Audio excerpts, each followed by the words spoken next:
রাইসের সবজিটা কেটে এই যে ধুয়ে আমি সবজিটা এখানে ভেজে নিচ্ছি।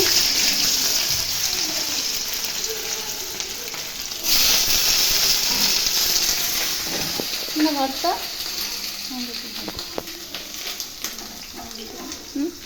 বোনের বাড়ি এসেছি আজকে শনিবার, তো বোনেদের আজকে নিরামিষ। আর নিরামিষ বলতে আজকে ভাইফোঁটা ভাই যেহেতু এসছে, আমিও এসেছি, তো আজকে রাইস, পনির, নিরামিষের মধ্যে এগুলোই আর কি পড়ে, তো ওইগুলোই রান্না হচ্ছে। বোন বললো আমি পনিরটা রান্না করেছি, তুই রাইসটা কিন্তু করবি। আর এদিকে ও সকাল থেকে তো কাজ করছে, তা আমি বললাম তুই স্নান করে রেডি হয়ে নে, আমি এদিকে রাইসটা করে নিচ্ছি। এদিকে আমি রাইসের চালটা বসিয়ে দিয়েছি, আর এপাশে সবজিটা আমি ধুয়ে নিচ্ছি।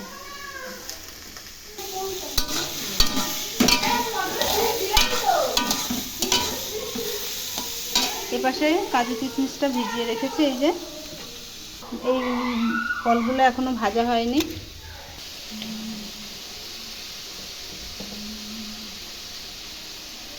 এগুলো ভিজিয়ে রেখেছিলাম, তো উঠিয়ে নিই। আমি এখানে ভাতটাও দিয়ে নিলাম। সবজিটা এদিকে অনেকটা ভাজা হয়ে গেছে, আর একটু ভেজে নেব। এইদিকে বোনের শাশুড়ি ভাত খাবে, তার জন্য আলাদা করে ওনার জন্য আবার ভাত রান্না করা হয়েছে। আর চলো দেখি উপরে ওরা এগুলো মানে রেডি করছে, তো দেখে আসি।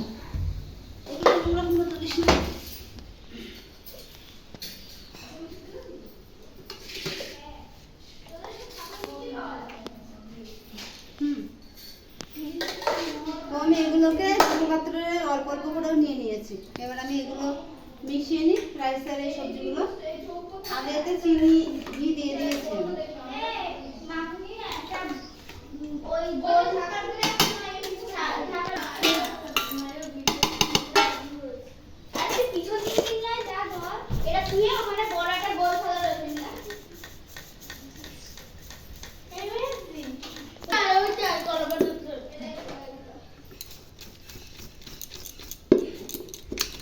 এগুলো মিশিয়ে নিলাম। ধোয়া বেরোচ্ছে, ধোয়া উঠছে। উপর উঁচু করে ধর ক্যামেরাটা, গরম লেগে গেছে।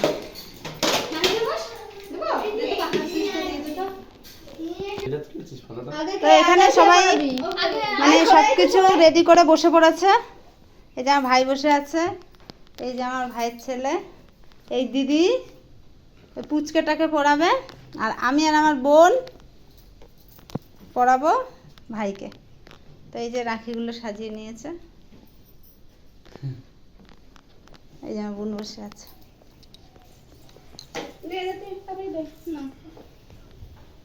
আগে কে পড়াবে? পড়া না, একজন পড়া না।